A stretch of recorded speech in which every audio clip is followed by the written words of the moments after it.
Hi, and welcome to this live reading from Witness, an Ash Park novel, Book 9, by Meghan O'Flynn, and this is presented by Itsy Bitsy Book Bits. Prologue. The corners of the bedroom held more than just shadows, or so he imagined. Peter rubbed his eyes.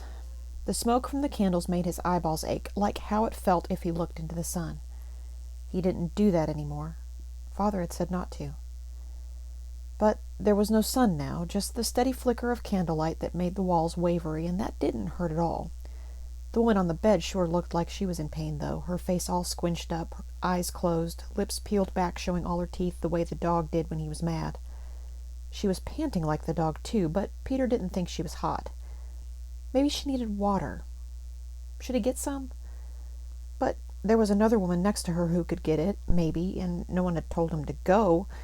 He wasn't to move unless Father said so. And Father was watching. Father was at the foot of the bed now, his gaze on the wall above the headboard, wearing that weird robe thing Peter liked, all white with little gold trim. It reminded Peter of the robe his mother had worn in pictures, before she died.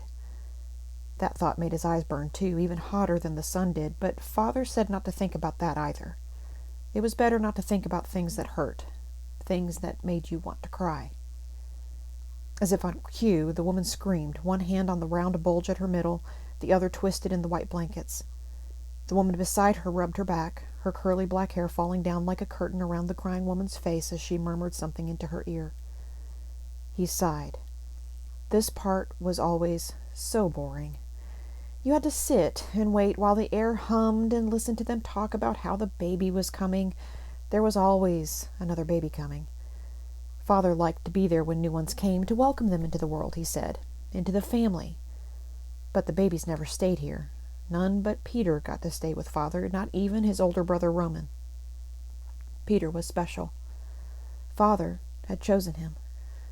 He hoped this baby wasn't any different. He hoped that it wasn't special too. If it was... Peter frowned and drew his gaze up to the wall above the bed where Father had been looking. A giant golden tiger's head glowered from its spot on the plaster, its huge teeth like fangs ready to lunge down and snatch the baby from its mother when the thing finally came out. He shuddered, the skin between his shoulders tight and itchy. Peter looked away and sighed, and this time Father turned his gaze on him. His steely eyes were usually the color of the lake, but they were black in the dim light and as dull as coal. Goose flesh rose on Peter's arms, and his belly soured.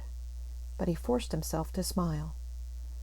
If there was one thing you didn't want to do, it was upset Father. Chapter 1. The night whispered with the thick anxiety known to criminals and cops alike, an unspoken world navigated using the hairs along your spine, where the twitching of your belly feels inexplicably linked to your trigger finger. But instead of a nasty prickling between his shoulder blades, Detective Edward Petrosky felt only the heavy weight of responsibility, its sharp edge muted by booze. Relapse had come more easily than he'd anticipated, without fanfare or preamble. One day he was sober, the next he wasn't, and he hadn't decided if he'd stop again. Maybe he didn't have to. Maybe it'd be fine. Logically, he knew that was stupid, but he wasn't sure he cared. He narrowed his eyes at the wall, where twin smears of blood eked their way down toward the floor. Shattered glass adorned the hall table like glittering flakes of snow, though Petrosky could practically feel the heat coming off the wet edges of the wood. The blood was still fresh. It speckled the floor, smeared the baseboards in ruby, stained the wall between the hall and the kitchen. "Front lock's been jimmied," Regina Jackson said, and Petrosky turned to see his partner kneeling by the front door, her eyes on the knob. The March wind had been mild today, but now it hissed out of the dark like a frozen blade biting into his flesh through his sweatshirt. Jackson did not appear to notice. Her shorn black hair did not move in the breeze. Even the lapels of her cream peacoat remained stiffly in place, brilliant against her dark throat. How the hell did she always manage to look like she'd just walked off the cover of GQ Detectives Monthly? It was 4 o'clock in the fucking morning. His socks didn't even match. Footsteps to his right made him turn. Michelson, shit, he hated that guy, strode in from the kitchen, his jacket barely missing a watch sitting on the edge of the Formica counter. A Rolex? Petrosky stepped closer, squinting. Yes, and a real one. The glass on the front magnifying the date. It didn't belong here, not in this house, not in this neighborhood. Michelson stepped into the living room, blocking Petrosky's view of the counter, and gestured to the glass on the hallway floor. Weird thing for a burglar to do, smashing picture frames.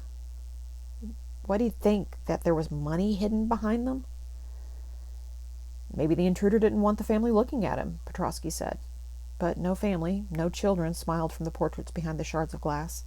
A single man appeared in all of them, sometimes with other dark-haired, broad-chested fellows, though one featured a 40-something woman with a bouffant hairdo, her leathery skin sallow and sagging.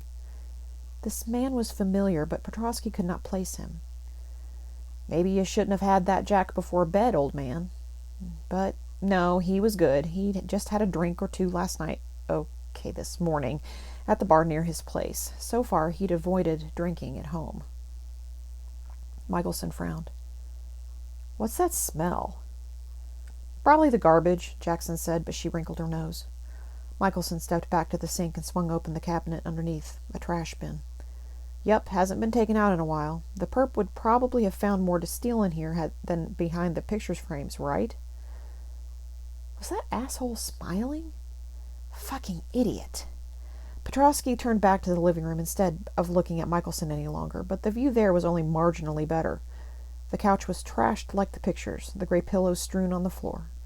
The coffee table had been knocked over too, its wooden legs sticking up like the stiff limbs of a roadkill corpse. This isn't a burglary, Michelson. But they jimmied the front door, and the caller said, Callers lie. And so did supposed victims. The homeowner hadn't even been the one who called. A neighbor had phoned in the disturbance. Throwing picture frames was a noisy matter, as was tossing other humans into walls and over coffee tables. Burglars tended to move with a little more stealth. It sounded like the caller was plenty serious to me, Michelson said, a note of whiny defensiveness in his voice. What else would it be but a burglary? The owner wasn't even here when the break-in occurred. And yet there's blood all over his jacket, Petrosky snapped. Petrosky had walked past the ambulance on his way in, the homeowner inside still wearing his bloody coat, getting his hand stitched up. Does that sound like a man who just stumbled in on his house being robbed? No, I mean, yes, but his hands were bleeding. He ran in because he saw the front door open and he cut himself on the glass. But he doesn't want to press charges. Petrosky frowned at the hall table. All those broken frames. The only reason to ignore a home invasion, to give a burglar a pass, was if you didn't want the police involved. But why? Was the homeowner protecting a friend? Family? Unless he was protecting himself, a bookie, maybe. Hiding the intruder to hide his own sins. Petrosky had seen that enough times, but whatever it was, it had ended in a scuffle, and the owner of the house rubbed him the wrong way. Even looking at his picture made Petrosky's shoulders tense. Get the fuck out, Michelson. We've got work to do. But Now.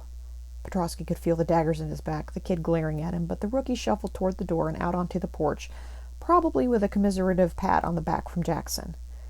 He scanned the wall again, the twin trails of blood that marred the paint, fingers and a palm, probably someone trying to grab the wall. There was way too much splatter on the floor to support this guy's claim of slicing his hand on a broken picture frame. Petrosky's eyes lit on the photo nearest him. The homeowner in a button-down dress shirt, beer in hand, dark chest hair peeking from beneath his open collar. Who'd you fight with, fucko? Did Michelson check the bedrooms? He asked. The bathroom? The basement? Yep, no other signs of struggle, nothing disturbed. Neat.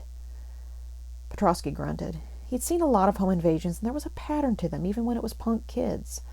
Thieves knew that valuables were usually kept in the bedroom, so they wouldn't have started in the living room. And they sure as hell wouldn't have left that damn Rolex. So why jimmy the lock? Why break in?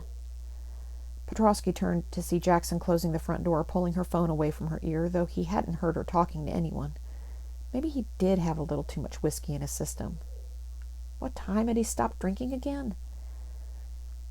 Outside isn't quite as neat, though. Looks like someone ran out the back, Jackson said.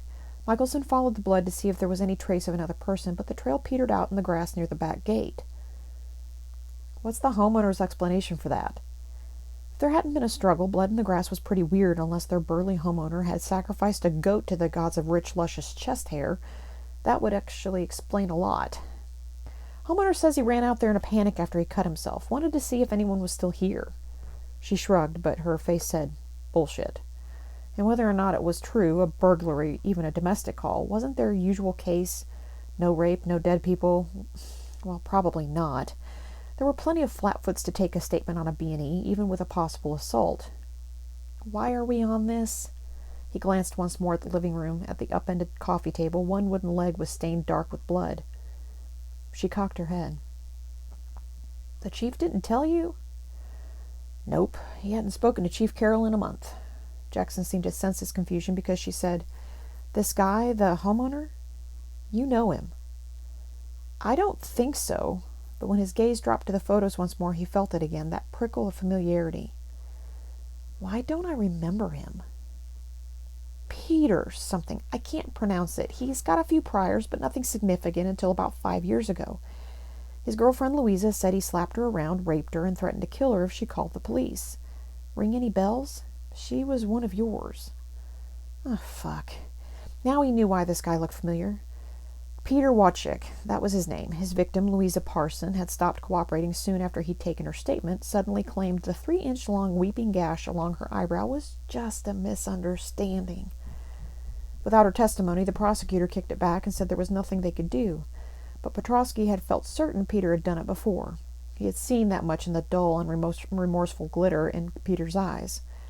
And these assholes had a pattern. At the very least, Peter had surely earned a few enemies besides Louisa. Had one of them come after him? That would explain why he was reluctant to tell them what had happened here. He could suddenly see Louisa's face, the dark, deep wound on her head, and was struck by an intense urge to find her, to make sure she was okay. Need to call her, he muttered. Jackson raised an eyebrow. For what? It's not like she did this. Just worried about her, I guess. Peter fucked her up bad. Petrosky shifted his focus to the upended coffee table, the bloody wood, and something was peeking from beneath it. He edged closer, grabbed the opposite leg, the clean leg, and pulled. Uh-oh. Beneath the table, the carpet was shiny, wet. A puddle of blood the size of his fist glared at him like an angry eye. Someone had been hurt here, severely, and the homeowner was still standing. No way that was his blood. He glared at the stain, his chest tightening with unease. What'd you do, asshole? What the fuck did you do?